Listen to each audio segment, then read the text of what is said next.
Oh, ngayon ho, mga boss chief amo, sir. Since nga yan, na-filehan ho ng kaso, mga kababayan, naku po, eto. Sabpina. Oh, one day lang yung sabpina. Yung iba, umaabot ng ilang linggo to, di ba? Ayan, one day. Sabpina para kay Kiko Barsaga. Aray ko. Sabpina para kay Kiko Barsaga. May inisyu ng sabpina ang Makati City Prosecutor's Office para kay Cavite Port District Representative Kiko Barsaga, kaugnay ito ng inihaing cyber libel complaint ng tycoon na si Enrique Razon Jr. laban sa kongresista. Ayan na. Kailangan na magpaliwanag. Ano po? Pagka hindi sumipot, susunod, warrant of arrest dito. Di ba?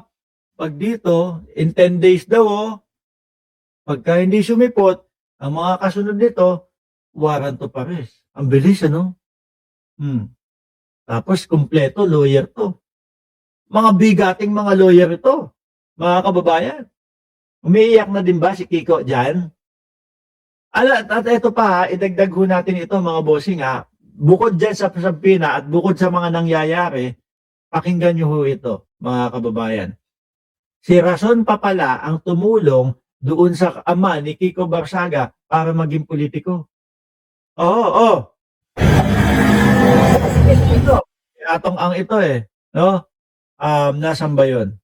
Si ito, Nung maging congressman po, yung tatay ni Kiko, ang tumulong maging congressman, si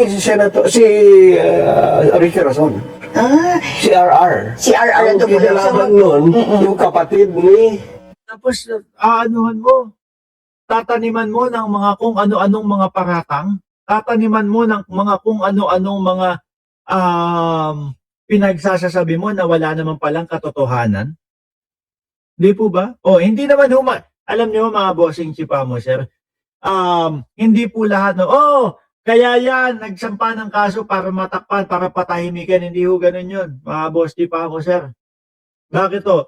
Merong iba, kaya nagkakaso dahil alam nila na mali talaga yung ginawa sa kanila. Yung iba kapag kaya, may paratang, may sinasabi, itong si Kiko Barsaga dito, kay Enrique Razon, no? May sinasabi, si Kiko Barsaga na hindi totoo.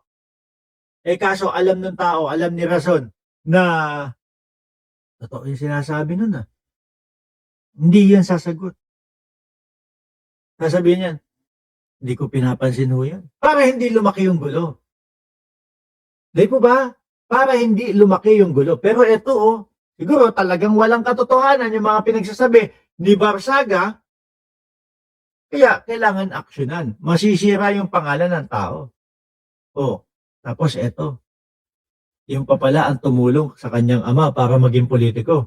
Sikboy Remulla, si Gilbert, sitting congressman So, nun. kalaban pala ni Sec Boying, ang family, may political Dati, rivalry pala pero sila. nagkaayos na yata sila. Kasi Ewan ko ngayon.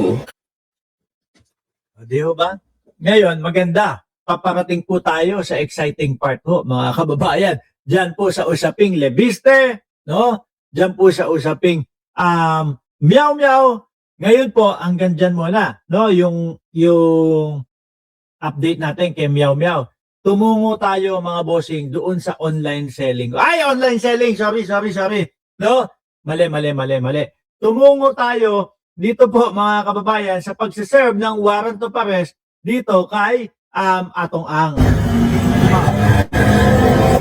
Hindi, pasensya na ko kayo. Kasi habang pinapanood ko, akala ko online selling ho yung nangyayari dito hindi online selling, akala ko ba house to house selling ho yun nangyayari. Pakinggan ho natin mga boss.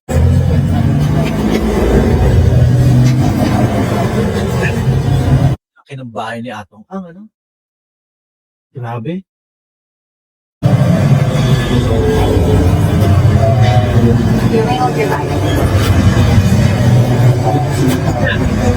Lalabas na. Attorney, labas na, attorney. Uy, hintay ka namin.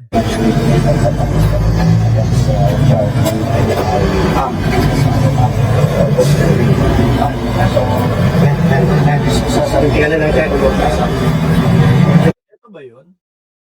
Hindi ata ito yun. Meron ako isang pinasa, no? Nasaan ba yung lawyer na yun? Meron ako isang pinasa, yung lawyer eh. Hanapin ko lang. Hanapin lang natin. Pero dito muna tayo.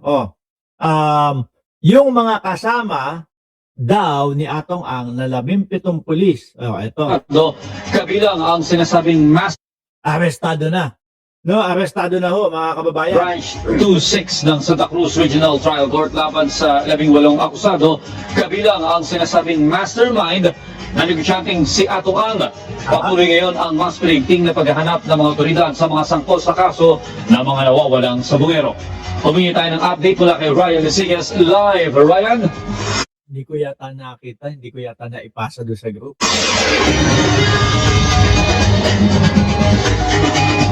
Tama ka dyan, Audrey. Tuloy-tuloy nga ang sinasagawang manhunt operation ng PNP Criminal Investigation and Detection Group laban sa negosyanteng si Charlie Atong Ang na sinasabing mastermind sa kaso ng missing sabongeros. Ito matapos na magpalabas na ng warrant of arrest ang Santa Cruz Laguna Regional Trial Court March 26 ng warrant of arrest. Ang kampo naman pumalag sa inilabas na warrant laban sa Bakit? negosyante. Ayon sa abogado ni Ang, hilaw o premature ang desisyon ng RTC Branch 26. Umagyat na sa 16 ang naaresto ng Philippine National Police Criminal Investigation and Detection Group na sangkot sa kaso ng missing sabongeros. Ito matapos na maglabas ng warrant of arrest ang Branch 26 ng Santa Cruz Regional Trial Court laban sa 18 akusado, kabilang ang sinasabing mastermind na si Atong Ang. We have received Yung mga pulis nahuli na, arestado na, ano? Kailan kaya si Labiste, kailan kaya si Barsaga, ano? Tapos ito si Atong Ang naman. Si Atong Ang naman ho, mga kababayan, sandali. Kinukuha ko kasi yung ano yung abogado ni Atong Ang. Yan. Ngayon, tuloy. Ito warrant of arrest sa kaso ni Atong Ang. The warrant of arrest consists of 5 counts for kidnapping with homicide and another 6 counts na warrant of arrest for kidnapping and serious illegal detention.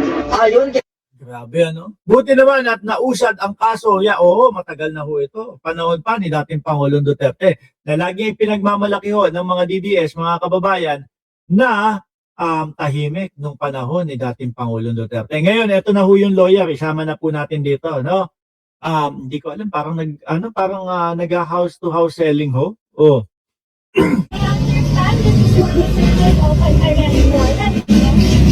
Ay, parang yun nasa SMO, no?